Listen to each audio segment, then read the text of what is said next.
kalau mengikuti ketentuan undang-undang pasal 26, pasal 32 misalnya di undang-undang partai politik, ini udah selesai. Kenapa? Di dalam ketentuan undang-undang ini tidak diperbolehkan anggota partai politik tertentu yang diberhentikan untuk membentuk kepengurusan atau membentuk partai politik yang sama dengan partai yang ada. Nah, kalau dikorelasikan dengan pernyataan Prof. Denny, apakah dengan diamnya Menteri Hukum dan HAM adalah bagian dari rencana untuk menciptakan kasus baru? Nah, di sini saya tidak tahu. Nah, mesti ditanya ke Pak Menterinya. Pak Menteri orang siapa? Presidennya siapa? Jadi kalau Prof. Denny tadi mengatakan tidak bisa, Presiden diam saja, harus menegur. Saya yakin bahasa Presiden adalah bahasa politik karena dia mengakui dia adalah orang politik.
Maka di titik itu mari kita bicara politik.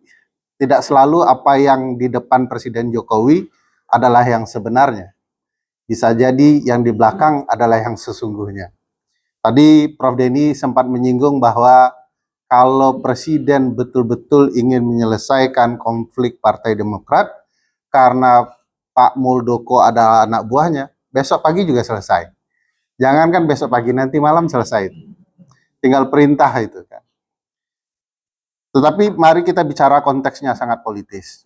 Bahwa posisi Demokrat sebagai partai yang berseberangan dengan pemerintahan membuat ada upaya-upaya yang kurang lebih punya keinginan menguasai Partai Demokrat. Dan saya percaya problematika Republik ini memang di partai.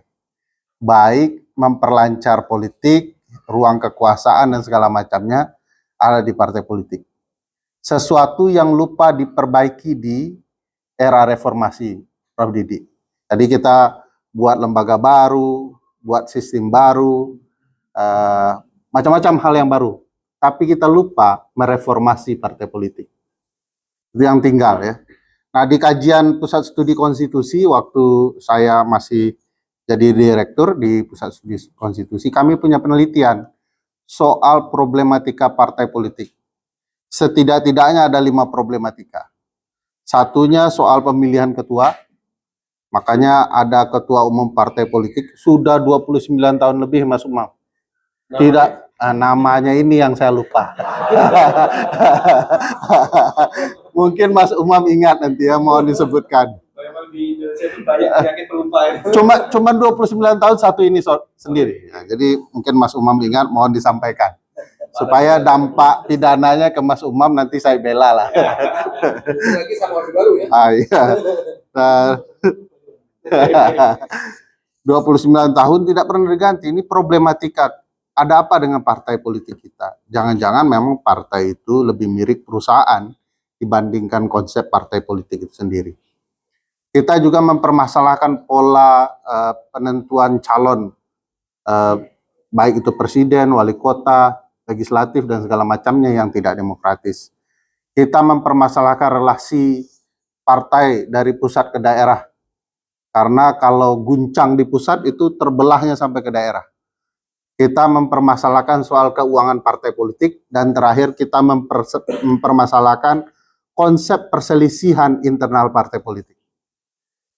Nah, dalam fenomena yang dibicarakan di Universitas Paramadina hari ini, kan ada sebutan fenomena begal politik partai. Gitu ya. Nah, saya mau menceritakan ini kenapa ya?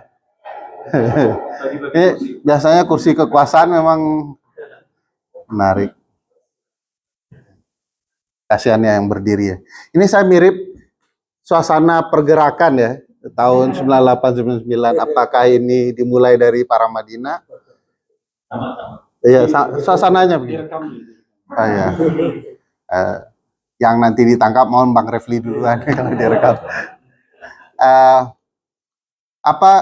Ada problematika begal itu dari beberapa kasus ya. Dan itu terasa di 10 tahun terakhir. Coba disimak soal perselisihan partai politik. Yang tentu saja ada upaya-upaya perbaikan. Dulu kan juga sudah ada. Itu sebabnya ada perubahan dari Undang-Undang 2008 menjadi Undang-Undang 2 tahun 2011 tentang partai politik. Tapi itu pula hebatnya partai politik kita. Ada ketentuan pasal 32 yang mengatakan bahwa perselisihan internal partai politik itu diselesaikan via internal partai. Yang sifat putusannya adalah final and binding, final dan mengikat. Pasal 32-nya. Tapi kata pasal 33, jika salah satu pihak tidak menerima putusan mahkamah partai yang final dan mengikat itu, maka dapat mengajukannya ke pengadilan negeri. Ini yang buat undang-undang sudah salah. Sudah menyebut final dan mengikat, tetapi ada upaya hukum lain ternyata. Jadi ini adalah ruang-ruang bagi kekuasaan untuk bisa mempengaruhi partai politik atau menguasai partai politik. Jadi membuat undang-undangnya sebenarnya nggak ikhlas-ikhlas betul bahwa mekanisme internal di partai politik itu dapat diselesaikan secara final dan mengikat. Lalu timbullah pasal 33 itu. Nah, bagaimana dengan kasus yang dialami saat ini dengan Partai Demokrat? Kenapa saya bicarakan Partai Demokrat? Karena partai ini sedang jadi partai yang seksi-seksinya bagi kedua belah kubu yang sedang bertarung. Kalaulah kubu Pak Muldoko berhasil mencikarawi, bahasa mencikarawi ini bahasa kampungnya Mas Septa, mengganggu ya, merusak begitu ya, bahasa Melayu gitu. Maka dengan sendirinya akan ada pihak yang dirugikan atau gagal menjadi calon presiden. Jadi ini strateginya apa ya? Strategi memutar lah untuk menggagalkan seseorang menjadi calon presiden. Bahkan kita sudah dengar tadi dari penjelasan Prof. Denny, ada strategi untuk menaikkan perkara tertentu untuk menghentikan proses pencalonan presiden. Jadi bagi saya cukup menarik ya strategi-strategi yang berkaitan dengan partai politik ini. Nah, dengan kemudian menguasai partai yang mendukung calon presiden tertentu, maka tentu saja akan timbul kerugian bagi calon-calon presiden maupun bagi partai politik yang mengajukan calon. Nah, menariknya bagi saya, sebenarnya konsep di Undang-Undang Nomor 2 2008 Junto Undang-Undang Nomor 2 tahun 2011 tentang partai politik, permasalahan Partai Demokrat itu sudah selesai. Kenapa? Ketika Partai Demokrat dikuasai, sebenarnya kalau mengikuti ketentuan undang-undang pasal 26, pasal 32 misalnya di Undang-Undang Partai Politik, ini sudah selesai. Kenapa? Di dalam ketentuan undang-undang ini tidak diperbolehkan anggota partai politik tertentu yang diberhentikan untuk membentuk kepengurusan atau membentuk partai politik yang sama dengan partai yang ada. Kalau terbentuk menurut ketentuan undang-undang, maka harus dinyatakan bahwa partai yang baru yang sama atau kepengurusan yang sama. Jadi kayak Pak Muldoko mengaku sebagai pengurus baru Partai Demokrat, atau dia buat partai yang lain, mendirikan Partai Demokrat yang sama, maka berdasarkan ketentuan undang-undang itu dinyatakan tidak berlaku karena bertentangan dengan undang-undang. Nah, kalau sudah bertentangan undang-undang kan sudah selesai perkara ini. Bahkan kalau Pak Muldoko mengajukan kepada Menteri Hukum dan HAM agar kepengurusan atau partai yang namanya Partai Demokrat itu disahkan dalam bentuk badan hukum partai politik, maka menurut ketentuan undang-undang tidak diperbolehkan. Baca pasal 24. Undang-undang partai politik. Menteri tidak boleh merespon ketentuan itu dengan kemudian menjadikan statusnya sebagai status badan hukum. Nah, terjadilah putusan di pengadilan negeri yang memenangkan kepengurusan Pak AHY, gitu ya. Saya agak nggak enak nih tahu soal kasus Partai Demokrat dibandingkan Prof. Denny itu gimana rasanya. Tapi saya mohon izin nanti Prof. Denny silakan ikut mengomentari soal ini. Pasal 24 itu mengatakan tidak diperbolehkan Menkumham kemudian mengesahkan partai tersebut. Karena cerita ketentuan pasal 26 tadi bahwa bertentangan dengan undang-undang. Jadi artinya upaya untuk mengintervensi partai politik sebenarnya sudah diantisipasi oleh undang-undang partai politik itu sendiri. Karena orang partai politik yang ada di parlemen kan takut juga partainya diambil, dicuri, dibegal, atau dicopet seperti bahasa Prof. Denny tadi. Sudah ada alat antisipasinya. Nah, problematikanya ketentuan ini beberapa halnya tidak dipahami sinkronisasinya dengan produk undang-undang yang lain. Jadi begitu sudah kalah di pengadilan negeri, upaya Pak Muldoko untuk mempermasalahkan di pengadilan tata usaha negara bahwa Pak Menteri tidak melakukan tindakan, itu berkaitan dengan undang-undang administrasi pemerintahan. Nah, ini problematikanya. Coba baca pasal 1 angka 8 Undang-Undang Administrasi Pemerintahan. Bahwa seluruh penyelenggara pemerintahan, ya, jika tidak melakukan tindakan atau jika melakukan tindakan dan atau tidak melakukan tindakan, akan dianggap sebagai objek dari permasalahan administrasi negara yang pengadilannya ada di tata usaha negara. Sekarang pejabat dan badan tata usaha negara itu kalau diam saja nggak bisa. Dia harus melakukan sikap. Ya, orang kalau ada masalah mengajukan, dia tidak melakukan sikap, dia akan jadi permasalahan. Jadi nggak boleh orang sudah ada masalah penyelenggara negara diam saja. Dulu di zaman Orde Baru itu yang namanya digantung tidak bertali gitu ya. Nasibnya tidak jelas. Gitu. Diajukan perkaranya, tetapi penyelenggara negara diam saja. Jadi membingungkan statusnya. Nah, kebetulan diajukan kepada Menkumham perkara di Pengadilan Tata Usaha Negara agar Menkumham melakukan sesuatu terhadap kepengurusan Partai Demokrat versi Pak Muldoko. Pilihan menteri berdasarkan ketentuan pasal 24 adalah mendiamkan. Padahal mendiamkan itu maksudnya tidak melakukan respon sama sekali gitu ya. Nah, padahal tidak melakukan respon sama sekali terhadap perkara yang diajukan oleh kubu Pak Muldoko bisa berdampak administrasi negara karena itu objek. Nah, ini undang-undangnya tahun 2008, undang-undang partai politik ya, 2011, sementara undang-undang administrasi pemerintahan itu undang-undang 30 tahun 2014. Jadi apa yang terjadi bisa salah paham gitu ya.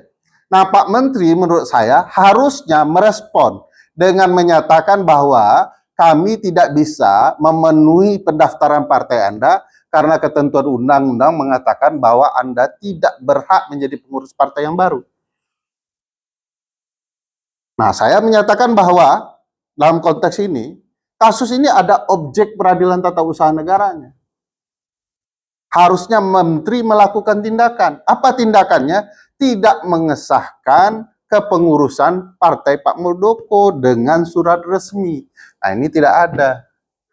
Jadilah gara-gara diam ini timbullah perkara Ditun.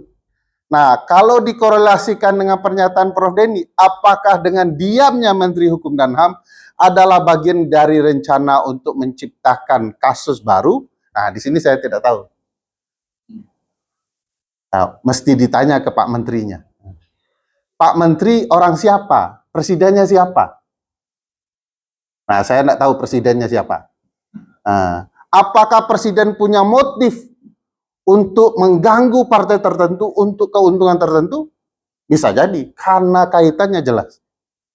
Jadi kalau Prof. Denny tadi mengatakan tidak bisa presiden diam saja, harus menegur. Saya yakin bahasa presiden adalah bahasa politik karena dia mengakui dia adalah orang politik.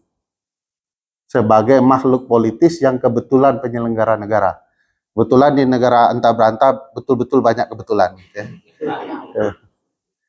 Nah, saya percaya bahwa ini misinya jelas. Kalau kemudian dikuasai Partai Demokrat, tentu saja Pak Anies Baswedan tidak bisa mencalonkan. Karena dari 3 partai yang memenuhi syarat pengajuan calon presiden, 3-3 ini sekondan, ya, satu perahu. Kalau kemudian satu hanyut, yang lain ikut menderita. Tidak akan bisa mendayung perahu menuju Pilpres 2024. Dan ini bagi saya strategi politik untuk kemudian mematikan calon-calon tertentu. Nah, kalau presiden menghindar, ya pasti menghindar, pasti tidak akan mengaku ya bahwa saya dibalik semua ini. Tapi kan kita bisa lihat bahwa pasukan presiden dibalik semua ini. Pak Muldoko adalah lingkaran inti istana, KSP gitu ya. Pak Menteri Hukum dan HAM adalah Menteri Kabinet Presiden Jokowi. Yang kemudian partai yang jadi permasalahan ada partai oposan Presiden Jokowi. Kira-kira ini berkaitan atau tidak? Saya merasa berkaitan. Kalau ada orang istana tidak bisa membuktikan sebaliknya, bagi saya ini adalah bukti konkret. Kalau mau pakai beban pembuktian terbalik. Kenapa pakai beban pembuktian terbalik? Ya karena saya tidak punya kekuasaan. Kekuasaanlah yang harus membuktikan bahwa dia tidak terlibat. Bagaimana caranya? Sampaikan ke Pak Muldoko bahwa Anda tidak boleh mengganggu partai oposan karena itu sama saja menciderai marwah saya karena saya pasti dituduh ikut cawe-cawe urusan partai lain agar calon tertentu tidak bisa naik. Agar calon yang saya kampanyekan kemana-mana bisa memenangkan. Kebetulan calon itu adalah satu partai dengan Pak Presiden Jokowi. Kebetulan Pak Jokowi mendeklarasikan dia sebagai calon. Kebetulan Pak Presiden Jokowi membawa calonnya dengan pesawat kenegaraan, pesawat kepresidenan, dan kebetulan dia berangkat sama-sama ke Solo. Jadi semua kebetulan, tidak ada campur tangan Pak Jokowi. Murni ini nubuat dari langit yang ketujuh. Ya. Jadi saya tidak percaya ini pilihan diksi apapun presiden bisa mempengaruhi ini menjadi lebih baik untuk demokrasi kita. Kenapa? Karena bagi saya presiden itu adalah sentral kekuasaan. Nah, ini ilmunya dapat dari Bang Refli waktu saya masih sekolah. Dulu ini menunjukkan betapa tuanya Bang Refli. Saya S1 belajarnya sama dia ya.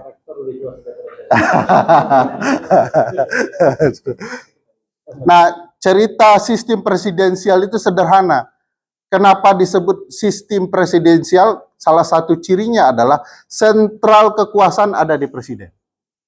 Kenapa disebut sistem parlementer? Karena sistem parlementer sentral kekuasaannya di parlemen. Eksekutif, legislatifnya satu di parlemen itu. Nah, presiden karena memegang banyak kekuasaan, bayangkan seluruh menteri orang-orangnya, seluruh kekuasaan terpuncak kepada dia, kepala negara, kepala pemerintahan. Apa yang bisa dilakukan presiden yang negarawan? Memastikan proses penyelenggaraan negara berjalan penuh dan patuh kepada konstitusi. Nah, langkah-langkah presiden kalau memang tidak ingin dikatakan ikut campur urusan pemilu 2024 dan membegal partai-partai tertentu untuk kepentingan pemilu 2024, memastikan sikap netralitasnya itu bisa dilihat oleh publik. Sebaliknya yang terjadi di negara antah berantah, presiden tertentu memperlihatkan keberpihakan. Jadi mestinya kan ada langkah politik yang lebih enak dilihat ya, yang orang nyaman bahwa presiden sebagai makhluk politis pun melakukan cara-cara yang baik gitu ya, tidak yang terlihat kasar main.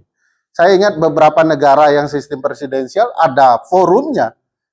Presiden itu mendukung calon-calon tertentu. Forum itu yang dia menunjukkan sebagai anggota partai, sebagai anggota yang sudah pernah terpilih pada presiden, saya memperjuangkan seseorang itu dalam sebuah pidato yang formal sifatnya.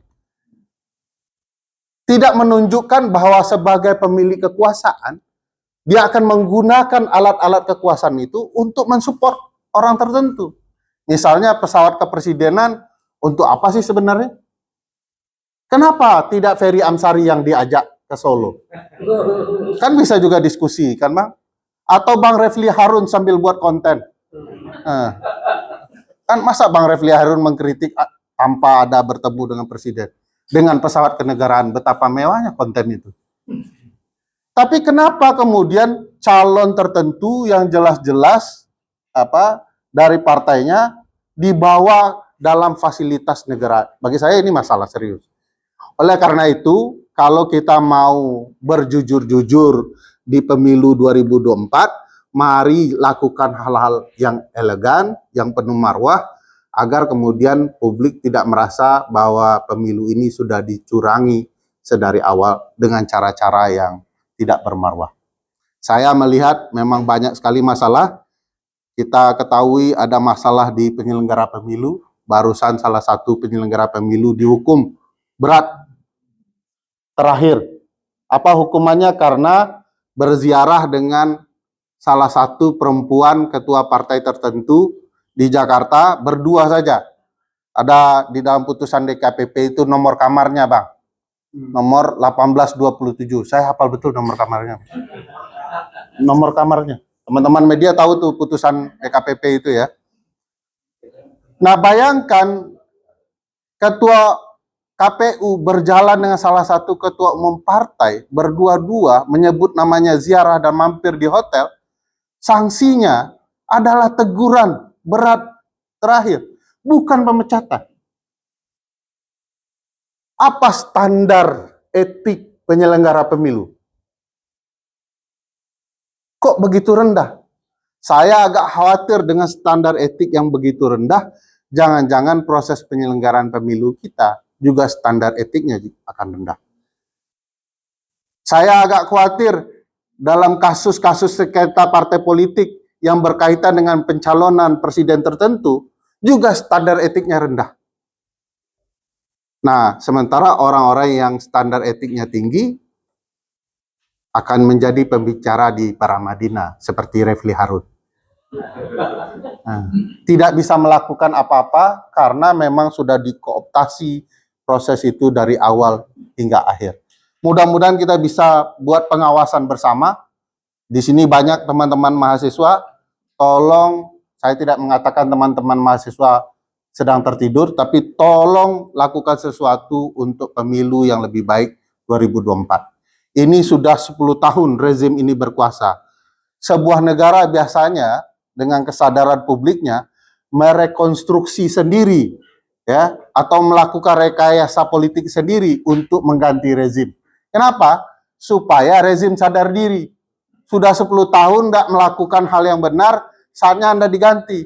Kalau 10 tahun terus dipakai terus begitu ya, maka orang bilang partai politik akan mengatakan, nggak usahlah kita tepati janji pemilu.